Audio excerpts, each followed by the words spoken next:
Assalamualaikum warahmatullahi wabarakatuh. Pemirsa program Melekat Mengenal Lebih Dekat kembali menjumpai Anda dengan saya Ratu Fitri, dan kali ini saya sudah berada di ruangan fraksi Partai Demokrat dan sudah ada di sebelah kiri saya. Kita mengenal sosok lebih jauh dan sebelumnya juga kita sempat ngobrol-ngobrol. Nah, kita akan ngobrol-ngobrol kembali berkaitan dengan program kemudian juga rencana ke depan. Sudah hadir anggota Komisi 2 dari fraksi Partai Demokrat Bapak Haji Yaya Amsori SE. Kita sapa dulu. Assalamualaikum warahmatullahi wabarakatuh. Waalaikumsalam warahmatullahi wabarakatuh. Apa kabar Pak Dewan, sehat? Alhamdulillah sehat. Alhamdulillah. Ini kayak baru selesai sidang tadi ya Pak? Iya, baru selesai. Agendanya terkait apa nih Pak tadi? Tadi paripurna terkait LKPJ tahun 2022. Wah, ini sudah mulai pertengahan tahun soalnya ya Iya, Pak ya. Jadi nanti lumayan cukup karena, panjang. kita mau bahas nanti untuk APBD 2024 4. ya. Jadi ini sudah mulai banyak kegiatan-kegiatan, salah satunya juga koordinasi dengan pemerintah Kabupaten Tangerang begitu ya Pak Iya. Haji Yaya. Nah ini Pak Yaya juga masuk dalam sekretaris dari fraksi Partai Demokrat ya Iya. di Kabupaten Tangerang. Nah ini tentu saja banyak sekali kegiatan-kegiatan yang juga telah dilakukan ya dari Pak Dewan. Nah waktu lalu kita sempat membahas di Komisi 2 juga concern di tenaga kerja begitu ya. Iya. Nah, Komisi betul. 2 kan lumayan cukup banyak ya Pak mitra kerjanya. kerjanya banyak. Mitra kerja lumayan cukup banyak. Saat ini di pertengahan Juni, saat ini sedang fokus di mana nih Pak kegiatannya? Saat ini kebetulan ya kita memang pemerintah Kabupaten Tangerang kan lagi regulasinya berjalan PPDB ya. Penerimaan siswa baru ya. Penerimaan siswa baru baik SMP, SLTA dan perguruan tinggi juga mungkin banyak untuk karena bulan Juni ini mulai Iya. pendaftaran ya. Pendaftaran. Ini juga memang menjadi pengawasan dari Dewan begitu ya Pak? Iya, karena bagaimanapun ini tidak luput lah dari pengawasan dari Dewan sendiri. Karena bagaimanapun ya sebelum kemarin melakukan PPDB ini kita juga sempat hearing juga sama dinas pendidikan terkait. Iya. Kita bahas juga terkait PPDB tahun 2023 ini. Bagaimana mekanismenya, seperti apa itu Bu. Itu yang diharapkan dari masyarakat kan transparansi ya, jalur penerimaannya seperti apa, khusus di Kabupaten Tangerang mungkin di bidang SMP begitu ya Pak ya, karena Iya, kalau SMA bidang kan SMP. di provinsi begitu ya. Nah ini masyarakat juga ingin tahu bagaimana bentuk pengawasannya, kemudian dengar pendapat juga begitu ya Pak Dewan. Iya, karena kan di PPDB sekarang kan sesuai memang yang sudah juga. Ya, Itu kan jalurnya ada beberapa ya. jalur. Betul. Jalur zonasi kan, jalur afirmasi kan, jalur perpindahan orang tua dan jalur prestasi. Dan itu ya memang sudah harusnya mekanisme tersebut sudah dijalankan. Gitu loh. Karena bagaimanapun sesuai jalur tersebut ya ketika ada jadi kebagi nih. Ada kalau di Tiga Raksa sendiri kan ada SMP 1, SMP 2, SMP 3, SMP 4. Iya. Jadi ketika zonasi itu memang di daerahnya ya jangan dong ketika zonasi di SMP 3 jangan dong dia masuk SMP 1. Biar seluruh sekolahannya juga terisi. Betul. Gitu kan. Pemerataan ya Pak. Pemerataan wilayah untuk di sekolahnya masing-masing. Betul. Tuh. Jadi tidak ada lagi tuh istilah ini sekolah favorit, ini kurang favorit, jadi nggak Ya, ada lagi ya. Tidak ada Pak lagi Dewan ya. hal-hal seperti tidak ada.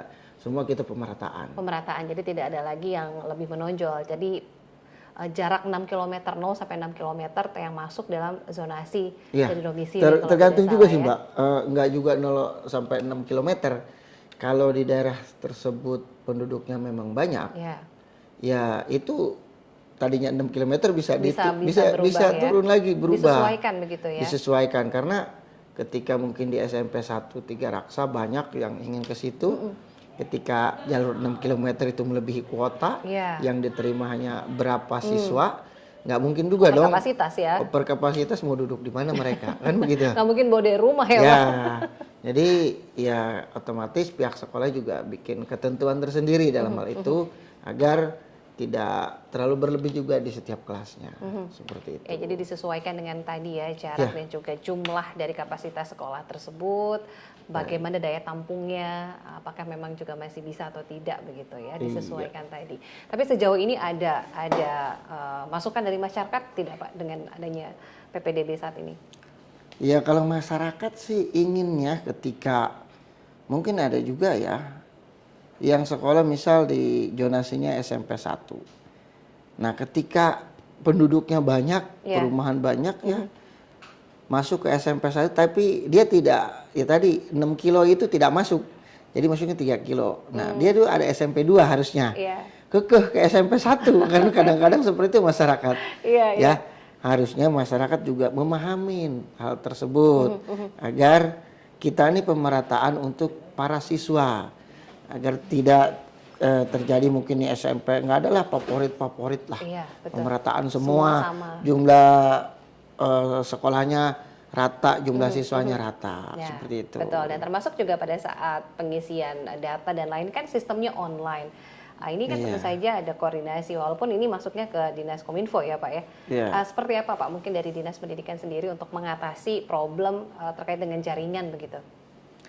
Ya terkait dengan jaringan kemarin pun sudah dibahas antara Dinas Pendidikan dan Kominfo. Tapi kita kan juga Kominfo juga kalau memang cuacanya seperti sekarang ini saat ini ya baiklah ya.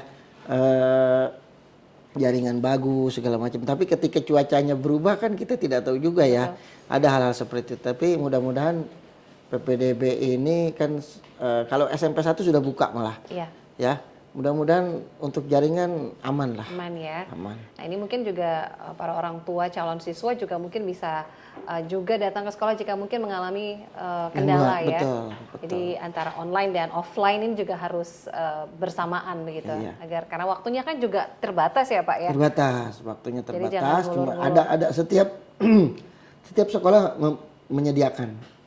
Jadi menyediakan helpdesk begitu ya. Ya terkait mungkin takut jaringannya itu terkendala dan sebagainya, itu disediakan juga di sekolah masing-masing, sudah ada staf-stafnya bagian-bagian khusus untuk menangani hal-hal tersebut. Ya, kita harapkan sama-sama di PPDB tahun ini juga berjalan lancar, koneksi tidak masalah ya, kemudian juga bisa masuk begitu sesuai dengan jalur-jalurnya tadi ya, transparan dan tidak memaksakan kehendak begitu. Saya pengen SMP 1 pokoknya gitu ya, nggak ada. Ya, jangan seperti jangan memaksakan kehendak. Memaksakan kehendak. Kalau itu memang dekat dengan SMP 3 ya ke SMP 3. Toh kurikulumnya sama kan, kalau pendidikan guru-gurunya pun juga sama ya kualitasnya, semuanya. Tidak ada perbedaan begitu. Nggak ada yang favorit dan tidak favorit dalam hal ini.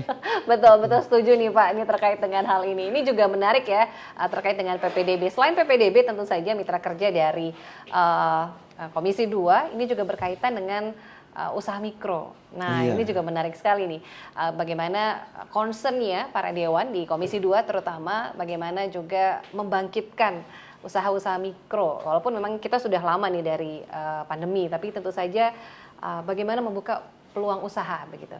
Jadi kalau kami di Komisi 2 sangat ingin sekali mensejahterakan tentunya masyarakat Kabupaten Tangerang lewat UMKM. Ya, kami pun ada perda terbaru terkait pedagang retail.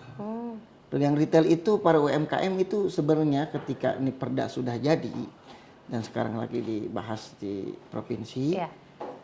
Nah, itu para UMKM silahkan memasukkan produknya ke pedagang-pedagang retail yang kawasannya sudah menengah ke atas. Seperti Indomaret, Alfamart, silahkan memasukkan dan itu sudah welcome.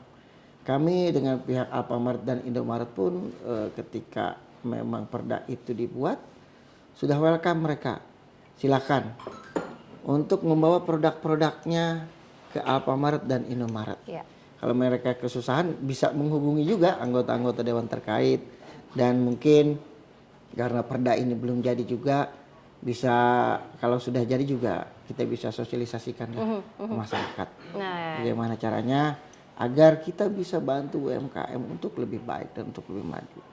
Dan malah Komisi 2 ingin ketika kami mungkin berkunjung ke Bandung Barat, itu Bandung Barat itu memberikan suatu statement dari wali kotanya agar seluruh PNS di tukinnya dipotong 10% untuk belanja di UMKM tersendiri. Oh.